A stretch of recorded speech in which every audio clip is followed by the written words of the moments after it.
It's finally here. You waited for it all year. It's vacation time. All the lunches you made, the dogs you walked, the books you packed have all paid off for your time to relax. There's one thing, though, that you shouldn't forget, and that is going to Mass. Now, I know you can probably hear the eye rolls happening from your kids, from your whole family, but there's so many moments that you could be missing if you don't take the time to go to Mass while you're on vacation. This is why our family goes to Mass.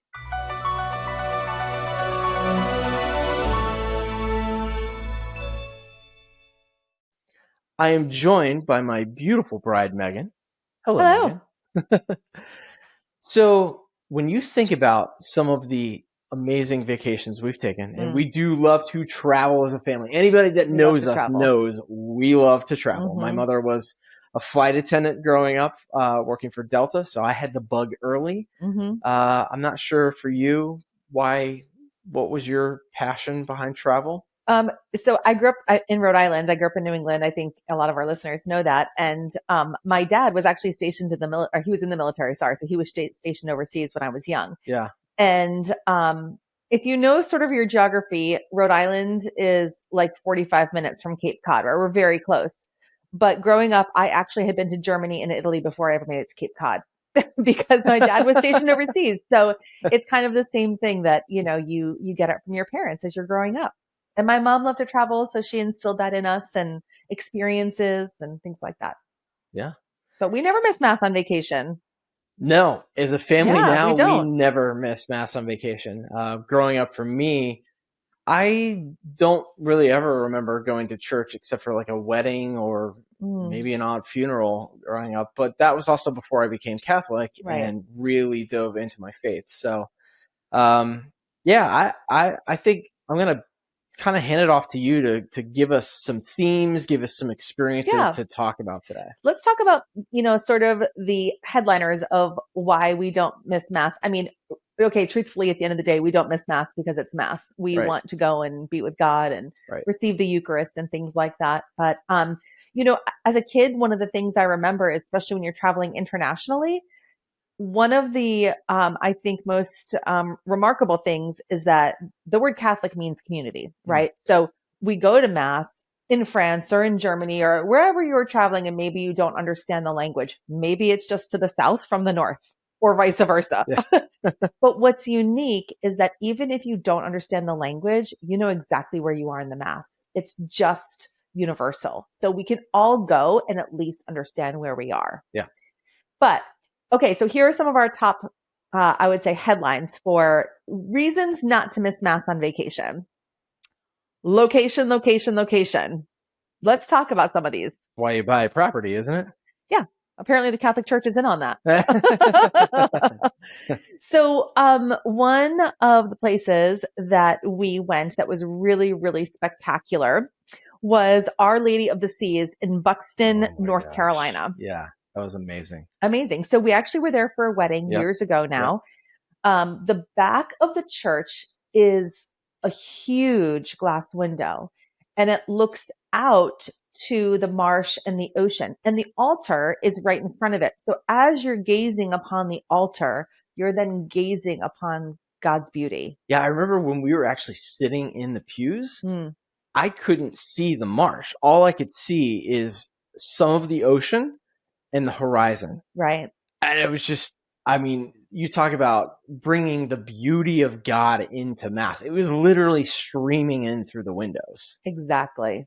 And really the architect there was brilliant because you're literally bringing God's beauty outside into the altar, into the church.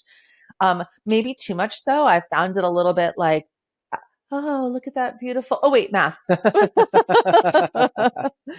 But another church in a very similar design, but a totally different area. There are actually two that are built in the same way, but in a totally different area, was the Interfaith Chapel in Vail, Colorado. Yeah. And I had to look up this one just to make sure. You're going from ocean to mountain now. Ocean to mountain. And Our Lady of Tahoe in Tahoe, Nevada. Yeah. So those two churches are very similar in that they're built, as you're gazing at the altar, the back wall is glass. And so you're looking out to the majestic beauty of God's creation. Yeah. Now you're in the mountains. Sure. So when we traveled there with our families, when we were in Vail, it was summer. Yep. And when we were in Tahoe, it was, not only was it winter, but it was the blizzardiest blizzard we have ever been in our lives. Yeah. I think we got 3 feet of snow in like 48 hours or something like that. It was insane. It was insane. Yeah. And our oldest at the time was only 1, I think. He was 1. Yeah. Yeah. And yet we live in Atlanta. So he didn't really have he does now, right? But he didn't then have the appropriate clothing. And I mean, the pictures of being in that blizzard with him were so funny, just with like the hat and the, whatever jacket we could put on him. Yeah. But that particular trip, we made it to Mass, and there was so much snow that before we even went in, we had to stop and take pictures. Do you remember this? Oh, yeah. Yeah. So it's the 3 of us, and there's so much snow that the trees are literally laden down. Yeah. And it was like a winter wonderland. It really was. So we go into church, and now you're in the same kind of experience of being in the pews, looking at the altar with this gorgeous, beautiful glass window. Yeah. You don't need a painting when you have a window like that. No. And you're just staring at God's beauty. Yeah. It was amazing. And we were a little bit late, right? Well, because we stopped to take pictures. Sorry. I was going to say, because your brother's always late to stuff, but maybe not. Okay. Just in case he's listening. I think we had to go about 3 miles an hour to get to church. Oh, yeah. I mean, it was treacherous. It was treacherous. It was really scary. He had snow tires or chains on. Yes. Whatever you do. I grew up in Atlanta. What do I know about chains? I actually think we didn't have the chains on the tire. Yeah. And later he said that was a bad move. We really should have had them on the tires. Yeah. Yeah. I was actually surprised when we got there. There were actually still people there. Right. Well, I thought we were going to be the only ones there. I honestly, the entire time we were driving, I kept thinking, this is stupid. No one's even going to be there. Like, we're going to be lucky if the priest even makes it there. That's right. Lo and behold, we walked in. We were a little bit late. We were. Yeah. We were a little late. So that's actually a funny story. We walked in. We were a little late. So this is our son, who's now 20. Yeah. At the time, he was just 1. And as we walked into the church, we kind of came in a side door into our pew, and the procession was happening. So the music is playing, people are singing, and we just kind of snuck into a back row thinking, oops, we're late. Let's just sneak into a back row and sit here. Yeah. The priest gets to the front of the church. And truthfully, you mentioned this, there really weren't a lot of people there that day because the roads really were that bad. Communion took no time. Right. It was in and out. And so the music stops, and our 1-year-old starts clapping and cheering for the music in a dead silent church. And it was so funny. My brother at the time knew the priest. He's still my brother. My brother knew the priest at the time. And so from the altar, and we're way in the back, he looks up and says, "Ryan, is that you?" To which he replied, "Hi, Father." But that again, like, this is just a reward from God and seeing your children rejoice in this moment. And he was so little, and it was just pure joy. Yeah. And there's another thing to think about too. When you're on vacation, if you happen to be visiting family or somebody to have that experience of going to Mass with them, and seeing the little nuances of their church and the service, are obviously, to the Catholic Church, it's the same order of the Mass all around the world every single week, every single day, but there's differences. And that was really, it made me feel like I was a little bit more at home when that priest called out your brother, because we just had that feeling of like, okay, this is just like any other week for him being at Mass. And it disarmed us. It made us feel a little bit more comfortable. Of course. Yeah. Because here we are thinking like, oh, we're embarrassed. Our son is, cheering. We know we're not supposed to clap during Mass, but yeah. So, I mean, truly, when you're on vacation, location is prime, right? Yeah. You get to see more of where you're visiting, Yeah. and just take in some of God's beauty. Yeah. So the second, I would say, headline here, unexpected experiences. Now this, I think I know the one you're going to start off with. I mean, we have had some truly wow moments where we leave and we think, thank you, God. Yeah. You gave us this unbelievable moment. Yeah. So we've had a couple. I'm going to start with kind of the big one. Yeah. You know what it is, Jim? Oh, I know what it is. Yes. Hawaii. We were in Hawaii. Yeah. Yes. So we were in Maui and we went to St. Teresa Church in Kihei, Hawaii. Now, we flew from the East Coast to Hawaii on a Saturday. That's a really long journey. We had a stop in, I think we flew to Seattle that time, a stop in Seattle. And then it was still like another, 6-7 hours from Seattle. Yeah. So we got there on Saturday. We were exhausted. But when you travel from the East Coast to Hawaii, you're up at 4 a.m. ready for the day, because back on the East Coast, it's 10 a.m. Sure. So our first day was a Sunday, and we really were trying to figure out when are we going to fit in mass, but I also don't really want to go to mass and then brunch. And it's our first day in Hawaii. You want to explore where you are. Yeah. But Jim and I both decided, well, we're up, let's just go. And we were gifted this amazing, beautiful, moving experience in the church. Do you want to tell it? Well, yeah. So I think it was during, was it the communion song? It was after communion. It was after communion. That's right. Before we were dismissed. Right. And this young woman in a hula skirt, I think. Or no. I'm sorry. No. She was just in a dress. She was in a long dress to the floor. And this was during COVID. So everyone had masks on. So we all already felt like, oh my gosh, this is so impersonal. Let me tell you how it became even more personal than you can ever imagine. She started doing an interpretive hula dance in front of the altar, which you might think so sacrilegious. It was the most beautiful thing. And she was doing it to the song, I Have Loved You with an Everlasting Love. And the movements just fit so perfectly. It was so graceful. It wasn't disrespectful at all, but obviously such a unique cultural experience to be there in Hawaii and be able to witness that. I mean, you and I know I was in tears. Yeah, I'm pretty sure you were. It was completely unexpected. Something we had never even considered would happen. And that has just seared into our memories.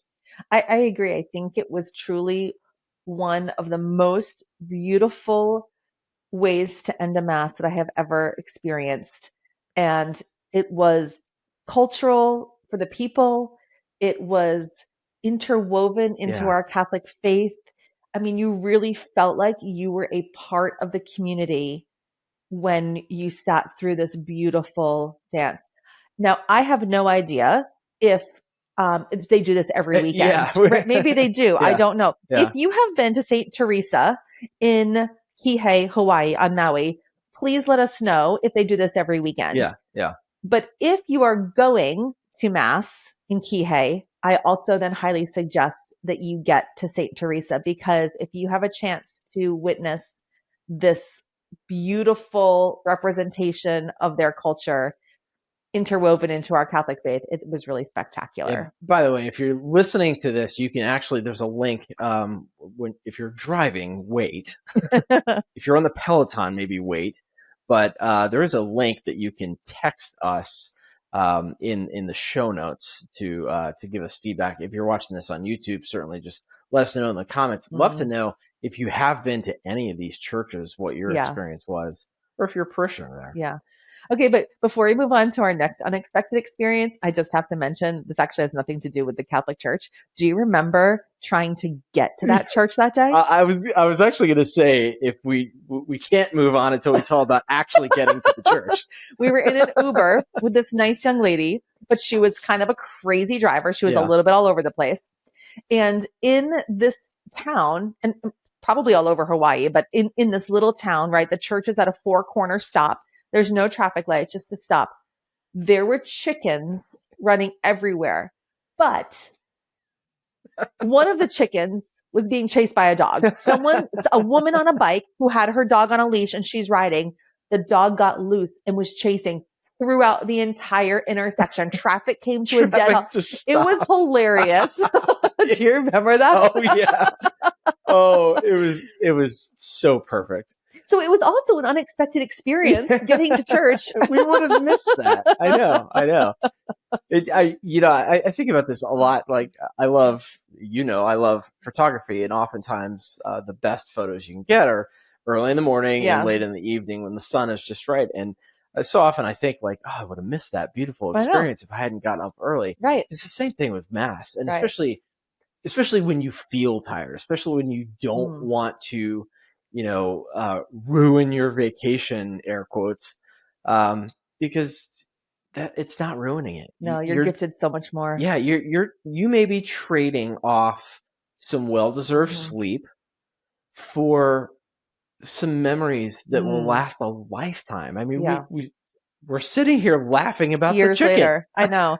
And guys, I'm a big proponent of nap time. So get up early, go to Mass, and then, hey, nap time. Absolutely. Absolutely. You can make it happen. Yeah.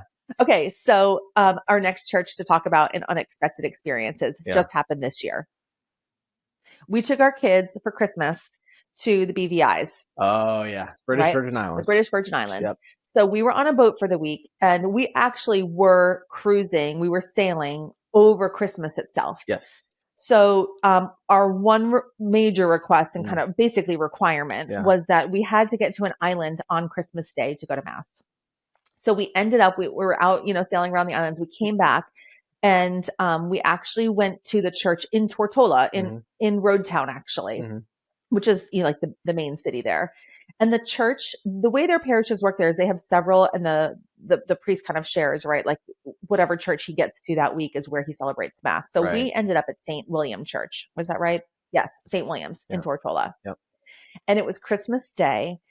And I actually think I was wearing this dress now that I'm thinking about it. Very tropical. Yes, very tropical, sunny, warm. And it was such a welcoming Mass. All three of our kids left and said it was the most joyful Mass we have ever been to. That's true. Why? What made it that way? Okay. The priest was phenomenal. Yeah. His name is Father Paul, and I'm sorry if I mispronounce this. I think it's Czoch. It's Czoch. If I mispronounce that, I'm sorry. Number one, we sang every verse of every song, and he would break out into song when maybe we wouldn't typically sing a song, like say before the first reading. Yeah. But it was Christmas Day. The parish community itself was so diverse. He actually asked people, right? Do you remember this? To call out where they were from. Yeah. Where do you remember people being from that day? Africa. Yes. The priest himself is Polish. Yeah, he was Polish. And there were some Polish sailors there. Do you remember they came in with their walkie-talkies? They sat right in front of us. Yeah. We were from, obviously, the States. There were some other Caribbean islands represented. I think Haiti. Yep. I think so. Yeah. Yeah. There's some Haitians. Anyway, just to give you an example, that the church was just filled with people from all over the world. There was a family that looked like they were, I think, Indian, maybe, in front of us. Yes. Yeah, it was so diverse. So diverse. Yeah. And what was really beautiful was that most people came dressed in their traditional attire. Yeah, that's true. Right? Do you remember the two ladies who sat behind us from Africa? And they had these beautiful dresses on. Yeah. And they had amazing voices. So sitting in front of them was like, we picked the right seat. And then at the end of Mass, I guess the priest does this every week, but it's Christmas. And he asked anyone who had a birthday in the past week to come up. Well, my birthday's the 23rd. Yep. So the kids basically pushed me out of the pew and said, get up there, Mom. I think they kicked you. I think they did. And so I went up and stood with probably, in fact, I think we were all women that week. There were 5 or 6 of us. We stood in the front. Yeah. The priest hugged each of us and gave us a blessing. And then the whole congregation on Christmas Day sang happy birthday to us. I think you all held hands too. Probably. Then we sang Kumbaya or something. Yeah. That was really, really special. And you're right when you said that it was the most welcoming Mass that we felt like we'd ever been to. Yes. He could not have been more welcoming of everyone. And on the perfect day as we're welcoming our Lord into the world, right? So exactly. Yeah. It's funny thinking about that like birthday segment because we were there on Christmas. So if you have a Christmas birthday, or if you know someone who has a Christmas birthday, you know that it so often gets overshadowed, right? And it's fine. It's Christmas, right? Like, I'm not asking for a special. It should get overshadowed. It should get overshadowed. And I'm totally holding on to that. I love celebrating my birthday. I love celebrating at the time of year that I get to celebrate it, because there is something magical about Christmas and the decorations, and usually everyone's in a good mood. But anyway, it was so incredibly moving and meaningful to me that the priest still took the time to acknowledge everyone's birthday that had a birthday that week. It was really, really special. Yeah, that was really cool. Yeah. What do you think about it? Do you have anything to add to that? Because that day was just... Well, it was adventurous for us, because we took a boat to get to land. Yes. And then a taxi to get to church. Across the whole island. Across the entire island. And it was raining when we got there. Oh, I forgot about the rain. And if you know, like, that area, those islands, their infrastructure is not great. So you're literally on a mountain road that's big enough for one car, but two cars are right. You're going opposite directions. Our son, who ironically is a budding pilot, is afraid of major heights, was like sweating bullets when we were at the top of the island. And it was, no guardrail. No guardrail, and like 1,000-foot drop off the side. It's a little sketch. I guess it would make anybody uneasy. But we were rewarded with the most joyful mass we had ever been a part of. Yeah. Okay, so let's move on. Last church I want to mention in this unexpected experiences. Unfortunately, Jim was not with me for this experience, but I was with my two daughters and my mom. So still family. It's still family. So about 2 years ago for spring break, very last minute, we decided to go to Rome for spring break. We found an amazing deal, kind of one of those like you can't say no to. So we went to Rome. Now, I mean, guys, there's like a church on every corner. You can have an amazing experience in any church. In Rome. I mean, really, truly anywhere. But our middle daughter, Maren, when she was confirmed, she took the confirmation name of Valentine. As it turns out, there is a church in Rome right across from Circus Maximus that is the home to St. Valentine's skull. And you can go and say a prayer to St. Valentine to ask for intercessions and ask for St. Valentine to take your prayers up to heaven. And she really wanted to go see her patron saint. So we did. Okay, the church is called the Basilica of St. Mary Cosmedine. Again, I hope I'm pronouncing that correctly. What's interesting about this church is that outside is the mouth of truth. Now, it's this huge stone. I mean, it's bigger than a person, tall, and it sits on the ground, and it has a face on it with an open mouth. And tradition says that if you put your hand in the mouth, you cannot lie. So this is a tourist destination. We didn't know that it was there until we went to the church. We were going to see St. Valentine. Anyway, we figured out, we were standing in line, and then we realized no one's actually going into the church. They're just going in to see this little statue, which is outside the church. So we find our way into the church. It's a beautiful, beautiful old church. We found St. Valentine. We walk through, we say hello to St. Valentine, and Mass is about to start. So we decided, the four of us, to stay for Mass. It was not a traditional Roman Catholic Mass. It was a Byzantine Mass, which the girls had never experienced. So that made it super unique, spur of the moment, and talk about an unexpected experience. We didn't really understand everything that was going on because, again, it was in Italian. And actually, I think some of it may have been in another language even. They did very little in English, but there were multiple priests celebrating. And they actually gave us booklets to follow along so we could follow along. But what a unique gift to give to my girls, to get to experience a different style of Mass. It was absolutely beautiful. It was almost like a small chapel within the main church. And it was really unique to them, and something that they really took away from our trip there, and talking about the memories we have of that trip. I mean, how often do you get to go to Mass with your literal patron saint in front of you? Exactly. That's crazy. Exactly. Yeah. Even better, when Mass ended, leave it to my mom. I forgot about this. We found one of the priests from the Mass, who was very friendly and welcoming people. And obviously, he doesn't know us. So he's shaking hands and saying hello. And he invites us to coffee after mass in the garden behind the chapel. So we got through like some secret doors and hallways and we popped out in this garden with some of the locals who attend mass there. And as it turned out, one of the priests was a Jesuit, and Jim and I both went to Boston College. So we were educated by Jesuits. And he was concelebrating that day. He said it's just a beautiful way of celebrating for him as well. Yeah. So you just never know when things like this are going to happen. Yeah. It's awesome. Yeah. I wish you had been there with us. I know. But great stories for you guys. I'm glad you had the experience. I am too. Yeah. I am too. So what's next? Next headline. Yeah. You can participate even if you're a visitor. That's right. That's right. Even if you don't participate a lot in your own, and when I say participate, I don't mean you're participating in the mass as an attendee. I mean, as a lector, Eucharistic minister, something like that.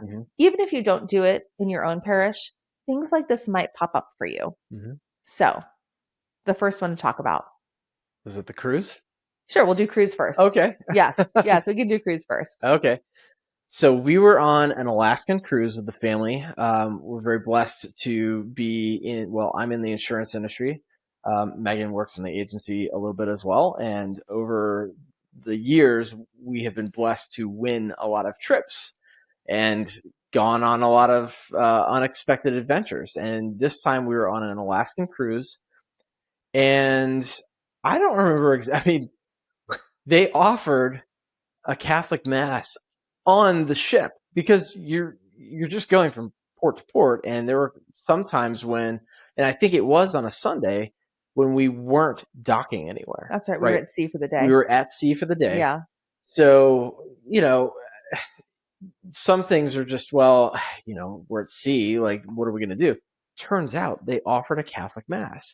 And it was in this, I don't want to say it was a tiny room, but I remember the ceiling. Like a meeting room. Yeah, it was like a meeting room. The ceilings were pretty low. I don't remember a lot of windows in that room.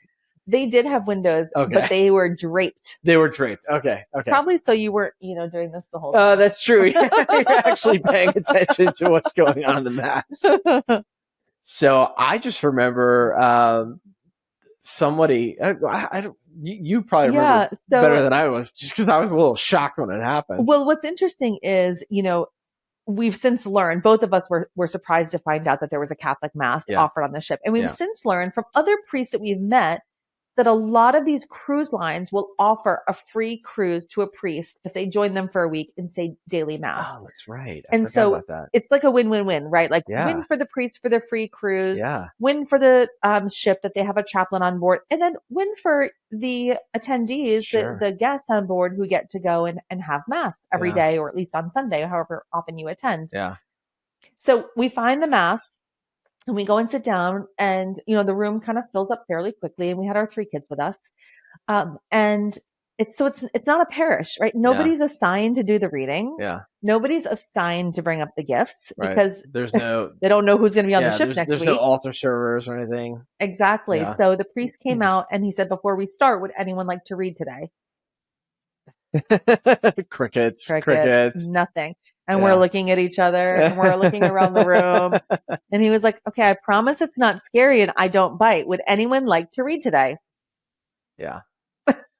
Finally, I look at Jim and I'm like, hey, Step 2. He's calling you. Yeah. Notice I didn't volunteer myself. Yeah, right. I know. Yeah. So Jim quickly volunteered to get up and be the reader. So here we are out at sea. In the, what part of is there a name for that? The Alaskan inlet? I don't even remember where we were exactly. I don't know. The Aleutian Islands? I'm not sure. Anyway, I don't know. We were cruising near Alaska. Yeah. And Jim was asked to be a reader at Mass. Yeah, that was special. And I don't do that at home in our home parish. So I don't mind getting up to speak in front of people, but it was totally unexpected. But actually, it ended up being really great. And this is another thing you have to consider is your family's there. Your children are watching. They're seeing things about you that maybe they didn't expect. And that's special, right? That's special. So just magical things can happen when you say yes to going to Mass on vacation. It was pretty cool. Yeah. What a great way to show your kids that you can participate. Yeah. Yeah. So which one did I leapfrog over? Actually, the ones that our kids got to participate in themselves. Oh, okay. Okay. So one year for spring break, we took our kids to San Francisco, and we were in San Francisco for maybe 5 days. Then we went to Napa for, I think, 5 days, something like that. Another insurance trip. Yes. And when we were in San Francisco, it happened to be over Easter weekend. Mm-hmm. So we decided, obviously we're going to Mass on Easter, and we were choosing between which church to go to. And we chose the one that quite honestly was the closest to our hotel, which was the Cathedral of St. Mary of the Assumption. So we arrived for Mass. That's kind of special for us, don't you think? Oh, yes, exactly. We were married on the Feast of the Assumption. Yeah. So that's funny. I didn't put that together. Yeah. So we arrive at Mass. I thought we were really early because the church actually wasn't that crowded. Yeah. And it's a very, very modern church. Beautiful, very different from a lot of the East Coast churches that are built in sort of that more European Gothic style. Yeah. We sat down. We're in our Easter outfits. It's kind of quiet. There's not a lot of people around. And an usher starts approaching us. Now, I don't know about you, Jim, but my first thought was, oh man, we sat in someone's seat and he's going to ask us to move. Like, why is he coming? Right. Because that would happen. No one there. And there's still no one there. But I literally was thinking like, okay, we sat in the regular seat. We did something wrong. Right. We did something wrong. Yeah. He's going to ask us to move. No. He asked us if we would be the family to bring the gifts up during the offering. Yeah. What an incredible moment. On Easter in San Francisco, not a church that we attend regularly. I don't know what inspired him to ask us, but our family of 5 was asked to bring up the gifts as we were on our vacation visiting this beautiful church. Yeah, it was amazing. I thought you were also going to tell the story about getting to church and then going back to the hotel, because that in itself was also an experience. Yeah, you can tell that one. This was like truly a Jim moment. Okay, this is just because make it quick. This was back in the day when Tesla was first kind of like getting a little bit of a foothold, and I was fascinated by it. I'd never been in one, and especially the Model X with the Falcon wings. I thought that was so cool. I was like, who knows if I'll ever get to go in one. And at the hotel, we were asking like, oh, we didn't have a lot of time. We're like, but we got to get to church. We can call you a taxi, but we actually have somebody who can just take you to wherever you're going. Mm-hmm. And they had a Tesla Model X, and I was like, that was awesome. So yeah. Which actually was funny because it was like a clown car. As the doors opened, Jim was sitting in the front seat, but me and all 3 kids were in the back. Yeah. So we just kept piling out of the car. So you never know what you're going to get. Exactly. Okay. Our last topic. Now, I tell this to everybody I know, especially if I'm with them and they're visiting us for the first time, or if we take them to a new church for the first time. But do you know? Oh, yeah. That when you go to a Catholic church for the very first time, you get to make 3 wishes. It's very easy. You enter a church for the first time, you say 3 Hail Marys, and you could make 3 wishes. Yeah. Let me just tell you, the amount of churches I have entered in Europe while traveling with my family to make my 3 wishes, I'm wishing it up everywhere. Yeah. And you can ask our kids. I ask them that all the time. Did you make your 3 wishes? Did you they make know your 3 now. wishes? Yeah. Oh yeah, they know. They tell their friends now. Yeah. But why not? Why not take the moment to say your 3 Hail Marys, especially when you're traveling? Thank you for keeping me safe. Yeah. Thank you for this amazing experience. Thank you for letting me be here with my friends and family. Yeah. And then make your 3 wishes. Yeah. Yeah. It's a beautiful thing. So you might be wondering, how are you going to find a church while you're on vacation? Right? How did we find all of these churches? It's not a secret. There's public access, and I'm going to share this information with you. It's called masstimes.org. They have both a website that you can plug into your computer if you want to do a little research beforehand. And actually, it's great because you can then see all the churches in the area. But they also have an app for your phone. And I keep it on my phone all the time. So when we're traveling, you can either hit the churches near me button, which makes it even easier because then it just gives you what you need in your vicinity. A movie or a movie theater. Literally, or restaurants, restaurants near me, and it pops up on Google. Yeah. Or you can type in a town, or you can type in a zip code. Yeah. And what's beautiful is at the top of the page, when you click in where you're going, you have the option to click on every day of the week. So you can move around and see what the Saturday offerings are, Sundays, if you're trying to get to a weekday mass. And we have yet to be skunked by this information. Okay. That's true. Right? Yeah. It's true. Like they must keep it updated via the church websites, because every church that we have ever been to, the time on masstimes.org has been correct. Very easy to use, great for looking out. Also, let's say there's a church, down the street. I'm going to make this up. St. Mark's or Mary of the Sea. Mm-hmm. Well, Jim and I love to go to churches that are named Mary of the Sea because that's the name of the church we were married in Ireland. Yep. So we try and go to churches with that name if they're local. Anyway, check it out. Log on when you're traveling next time and find the church closest to you. So that's why our family never misses mass on vacation. We have lots more stories we can share with you, and maybe we will another time. But get out there, get out into those experiences, go find the most beautiful locations and say your prayers. And let God work through travel, which you would not think would be a thing, but truly He is everywhere. Mm-hmm. And that's the reason why you should take the time whenever you're on vacation. I agree. Get out there, go do it. And let us know. Send us a message. Let us know where you've been that we should go. Yep. God bless you.